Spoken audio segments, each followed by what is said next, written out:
Heavenly level episode 51 में आप सभी का स्वागत है।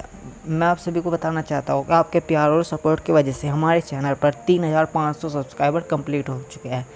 मुझे यकीन है आप आगे भी ऐसे ही प्यार देखते रहोगे और मैं आपके लिए ऐसी अच्छे एक्सप्लेनेशन वीडियो बनाता रहूँगा। अब आगे जैसे कि हम सभी ने लास्ट एपिसोड में देखा था, हान उसे वापस जवाब देता है और कहता है मेरे पास गवाह और सबूत दोनों है। अब आगे एपिसोड की शुरुआत में हमें दिखाया जाता है जॉन फैमिली के हेड चिल्लाते हुए कहते हैं तुमने क्या अपना गुनाह कबूल कर लिया है। वह उसे वापस जवाब देता है और कहता है मुझे लगता है आपको बहुत ज़्यादा जल्दी है मुझे अपराधी ठहराने के लिए। फिर वो कहता है लेकिन मैं आप सभी को कुछ चीज़ दिखाना चाहता हूँ।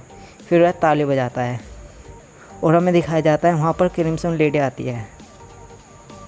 क्रिम्सन लेडी को देख वहाँ पर खड़े कुछ बंदों में से एक बंदा कहता है यह तो ब्लैक वाइन डाकुओं में से एक है की बॉस यानी, और दूसरा बंदा कहता है हाँ ये थर्ड बॉस है जिसे क्रिम्सन लेडी के नाम से जाना जाता है। वो तीसरा बंदा कहता है कि ये तो अपनी डेविल इसके लिए यानी खतरनाक के लिए जानी जाती है। उससे देख फैमिली हेड का तो मुंह फटा का फटा रह जाता है। वो अपने फटे मुंह से मन में कहता है ये यहाँ क्या कर रही है और इसका जो पहने वाला पहना हुआ है ना उससे बिल्कुल अलग दिखाई दे रही है। फिर वो चिल्लाते हुए कहता है देखो देखो ब्लैक वाइन के बॉस अभी भी यहाँ पर है और यह इनके साथ काम कर रहा है, तो इसलिए कैसे कह सकता है कि ब्लैक वाइन के साथ मिला हुआ नहीं है। फिर वो उसे वापस जवाब देता है क्या आपने इसे मुझे मारने के लिए नहीं भेजा था, लेकिन ये मेरे चाम से जीती गई थी। फिर वह क्रिम्सन लेडी सामने आती है और कहती है हाँ ये बिल्कुल सही कह रहा है, मुझे जिंगान फैमिली ने अडॉप्ट किया था, लेकिन मैंने सोचा था कि वह एक अच्छा पर्सन है जिसने मुझे अडॉप्ट किया है, लेकिन ऐसा कुछ भी नहीं था। जॉन फैमिली ने अपने स्पेशल टैटू को मेरे पर छापने से पहले ही मुझे द ब्लैक डाकू के बीच में भेज दिया था और इनके हिसाब से मैंने बहुत सारे ऑर्डर माने जिसमें मैंने बहुत बुरे काम किए, लेकिन यह जब तक ही था जब तक मैं जिनान से नहीं मिली। फिर हमें दिखाया जाता है वो अपने हाथों से वो यानी एक वो होता है थोड़ा सा टैटू टाइप का एक वो दिखाती है और इसके बारे में बताया जाता है जो टैटू है ना ये सिर्फ जॉन फैमिली बना सकते हैं, क्योंकि इसे बनाने के लिए जो चीज़ लगा है ना पानी जैसा वो चीज़ सिर्फ और सिर्फ यही बना सकते हैं जॉन फैमिली। इस टैटू का मतलब यह है टैटू कभी भी मिट नहीं सकता। इस टैटू का मतलब है कि बहुत ज़्यादा आज्ञाकारी और यानी विश्वास लायक यानी वफादार है। वहीं पर खड़े होते हैं बंदे हुए आपस में बात करने लगते हैं और कहते हैं जो डाकुओं का ग्रुप है इन डाकुओं के ग्रुप को जॉन फैमिली ने बनाया है। वहीं पर खड़े बंदे आपस में बात करना शुरू कर देते हैं और कहते हैं जो डाकुओं का ग्रुप है जिसे ब्लैक वाइन डाकू भी कहा जाता है ना बहुत ज़्यादा खतरनाक है। इन्होंने हमारा बहुत कुछ चुराया, यही नहीं इन्होंने बहुत सी फैमिली को भी बर्बाद कर दिया। फिर वह स्कूट को चिल्लाता हुआ एक बंदा कहता है कि तुम एक अपराधी हो। यह सुनो से बहुत ज़्यादा गुस्सा आ जाता है और जानकर भागने लगता है और कहता है मैं बहुत ज़्यादा करीब था बेवकूफ़। हान उसे वापस जवाब देता है और कहता है ओ अच्छा क्या तुम्हें अब बहुत ज़्यादा गुस्सा आ रहा है यानी गुस्सा आ रहा है। फिर हान उसे वापस जवाब देता है लेकिन अभी तक आपका कोई एक बहुत बड़े गिफ्ट के लिए तो शुक्रिया अदा किया नहीं, अगर आपने रोंगर को द ब्लैक माउंटेन फेमियर के आसपास ना भेजा होता। फिर उसके कान में बिल्कुल धीमी आवाज़ में कहता है अगर आपने उसे वहाँ ना भेजा होता तो भला मैं एक गिलुंटन आर्मी का टैटू होता है ना जो उसे कैसे ढूंढ पाता। यह सुन उसे बहुत ज़्यादा गुस्सा आ जाता है और वो चिल्लाते हुए कहता है पागल होते हुए जिंगान मैं तुम्हें मार डालूंगा। लेकिन हमें दिखाया जाता है अचानक कोई उसके मुंह पर अटैक करता है। यह लान होता है और उसे कहता है तुम बहुत ज़्यादा शोर मचा रहे हो। यह देख उनके भी थोड़े से घबराने सी हो जाती है, मुँह पसीने आने लगते हैं मुँह पे। फिर वो कहता है हान उसे सल्लान आप तो बहुत ज़्यादा न्यायाधीश यानी अच्छा न्याय करने वाले हो। फिर वैसे वापस जवाब देता है और कहता है मुझे भी तुमसे यही उम्मीद है। फिर वह उससे आगे कहता है जिनान मैं बिल्कुल श्योर हूँ कि तुमने अपना कोई भी यहाँ पर टाइम वेस्ट नहीं किया है, तुमने जो प्रिंस को मारा था ना उसके अलावा कुछ भी नहीं। यह सुनो कि हान थोड़ा घबरा जाता है और उसे वापस जवाब देता है सर आप क्या कह रहे हैं, भला मैं कुछ समझा नहीं। फिर उसे वापस जवाब देता है भला जो प्रिंस थे ना वे तो यहाँ से बहुत ज़्यादा सेटिस्फाई होकर पॉजिटिव सिटी से गए थे।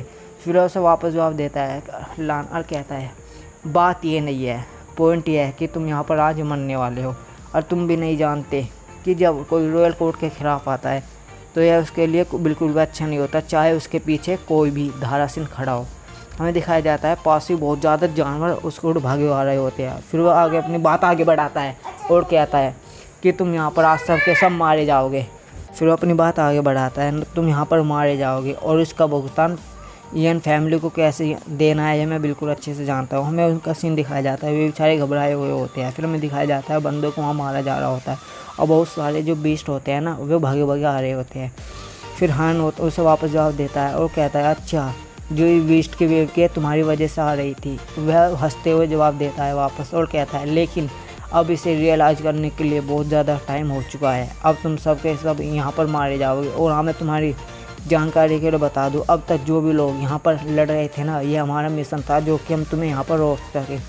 फिर वो हंसते हुए कहता है तुम आज यहाँ पर मारने जाओगे, इससे अच्छा है कि तुम सबसे पहले यहाँ पर मर जाओ, जो कि पूरी सिटी तुम्हारे साथ ख़त्म हो जाए।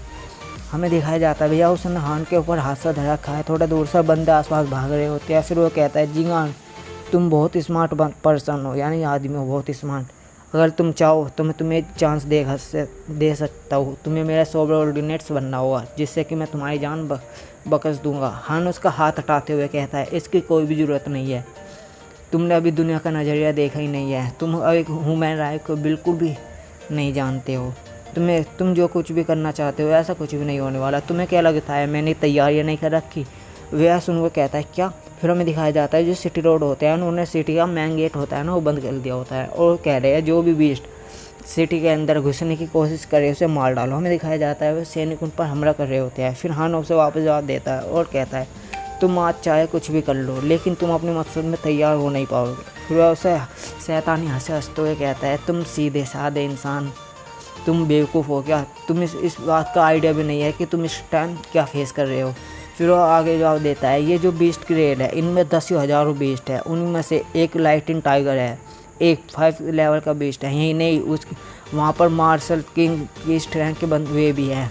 फिर हमें बताया आगे दिखाया जाता है कि भैया एक औरत होती है ना, अपने बच्चे को गले लगा रखती है, आओ कहती है पाओ जाओ सिटी, आज सब कुछ ख़त्म हुआ।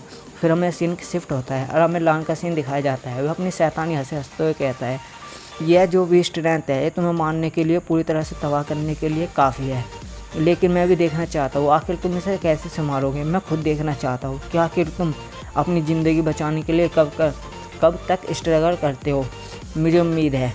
फिर हमें दिखाया जाता है रोजुयान आती है और कहती है माय हस्बैंड तुम फिक्र मत करो, मैं अपनी आखिरी सांस तक तुम्हारे साथ लड़ती रहूँगी। फिर उसको आप जवाब देता है और कहता है थको मत, तुम इस लायक नहीं हो कि तुम याद करो, पर हाँ लेकिन मुझे याद है अच्छी तरह कि तुम बहुत ज़्यादा अच्छी हो किन में। फिर उसको अजीब से मुँह करते हुए देखने लगती है और कहती है पास लायक। फिर जो वो होती है ना उनकी नौकरानी जंगर, वह उसको चमकती आंखों के साथ देखती है और कहती है हाँ मिस्टेस बहुत ज़्यादा पास लायक है, यही नहीं उनके पास बहुत अच्छे अच्छे टैलेंट्स हैं और वे आर्ट में भी बहुत ज़्यादा अच्छे हैं। फिर हान कहता है ये तो बहुत अच्छी है और उसके हाथों से तलवार ले लेता है और कहता है ये तलवार मुझे दो। फिर हान कहती है लियान वहाँ पर जवाब देती है लेकिन वो उसके बाद बीच में काटते हुए कहता है लेकिन मुझे लगता है कि तुम्हें इस टाइम कुछ करने की ज़रूरत है। फिर हमें दिखाया जाता है भाई उसने ना अपने रुझान को यानी गाने बजाने वाला सितार बोल रहा है शायद इसे, वह अजीब सा दे दिया उससे लाइन से होते स्ट्रीट जिससे देख के बजाव है उसे दे दिया ना, कह दे तुम्हें इसके हिसाब से एनर्जी रिलीज करनी होगी, यही हमारी इसे प्ले करना होगा, यही तुम्हारा सब्जेक्ट है। वह उसे देखती है और कहती है मैंने अपनी पूरी ज़िंदगी में पहली बार ऐसा म्यूजिक नहीं सुना है, नहीं इसकी तरह देखा है। इस टाइम क्या वो हमारे साथ मजाक कर रहा है या फिर वो बहुत ज़्यादा पागल हो चुका है। फिर सीन थोड़ा सा शिफ्ट होता है। फिर हमें दिखाया जाता है सिटी रोड अपनी नाड़ घुमाते हुए उससे पूछता है रोजुयान तुम इसकी इस बात क्यों सुन रहे हो, तुम्हें शायद यहाँ दिखाई नहीं दे रहा, यहाँ पर सिचुएशन करो या मरो वाली है और तुम ये सब छोड़ उसकी बातें मान रही हो। क्या तुम्हें नहीं लगता अगर एक बार भी वे बीस्ट हमारे सामने आ गए तो हमारे पास बचने का कोई भी रास्ता नहीं है। रोजुयान उसे वापस जवाब देती है और कहती है मुझे उस पर विश्वास है। फिर जो सिटी रोड होते हैं ना वे चिल्लाते हुए कहते हैं ये बीस्ट दीवार के बहुत ज़्यादा नज़दीक पहुँच चुका है, अब उनका आखिरी वाल हमारे पास ही होगा। लेकिन उससे पहले हान को वापस जवाब देता है और कहता है रोजुयान स्टार्ट करो। फिर हमें दिखाया जाता है रोजुयान अपनी शक्ति लगा के हुए उसे पूरी तेज़ से बजाने लगती है और जब ये धुन सुन वे सारे जानवर आपस में रुक जाते हैं और हान वहाँ पर खड़ा होकर गाने बजाने लगता है और कहता है तुम सभी जानवर आपस में डांस करो, पर अपनी कपल्स के साथ डांस करो, अपने लवर के साथ डांस करो। हमें दिखाया जाता है वे जानवर आपस में प्यार का विवाह करने लगते हैं। कोई कहता है आ मेरी महबूबा। फिर हमें दिखाया जाता है यह सीन देख भैया सिटी रोड के तो होश उड़ जाते हैं यार, क्रिम्सन लेडी की तो जुबानी गले में अटक जाती है। कहीं दूर से रणबीर सबको देख रहा होता है। अब वह कहता है आखिर ये सब क्या हो रहा है, बीस्ट कैसे रुक गई। फिर हान होता है ना, हान कहता है ये मूवी मेरी स्पिरिट पावर के साथ मिलकर बहुत ज़्यादा इफेक्टिव है, लेकिन मुझे अभी कुछ ऐसी पैटिव लो लेवल के लिए तो ये सही है, लेकिन जो हाई लेवल के हैं ना उनके लिए सही नहीं है। फिर वो एक सांप को मारते हुए अजीब सा बीस्ट ऐसा मारते हुए कहता है, लेकिन मुझे ऐसे को पहले मारना होगा जिनके पास ये अनअफेक्टिव है, यानी जिन पर ये असर ही नहीं करती। पीछे से पीले बाल वाली लड़की भी उसकी मदद हेल्प करते हुए कहती है कि फायर करो और उन्हें कवर करो। फिर हमें दिखाया जाता है भैया जो जान होती है ना वो भी थोड़ी सी रिलैक्स हो चुकी होती है और कहती है आखिरकार ये काम कर रहा है, अगर इस स्टोन पर यह इतनी इफेक्टिव है तो टाइम ज़्यादा दूर नहीं है कि हम जीत जाएंगे। फिर अचानक ही हमें कुछ चीज़ दिखाई जाती है कि भैया उस सीन को देखकर तो रुझान अपने जो जिसे बजा रही थी ना उसे ही तोड़ देती है और कहती है नहीं। फिर हमें दिखाया जाता है भैया हान के पीछे ना बहुत बड़ा बीस्ट खड़ा होता है जिसे लाइटिंग बीस्ट के नाम से जाना जाता है, और इसी के साथ हमारा एपिसोड ख़त्म होता है। अभी तक आपने मेरी वीडियो को लाइक नहीं करा तो लाइक कर दीजिए, चैनल को सब्सक्राइब कर दीजिए। Thank you.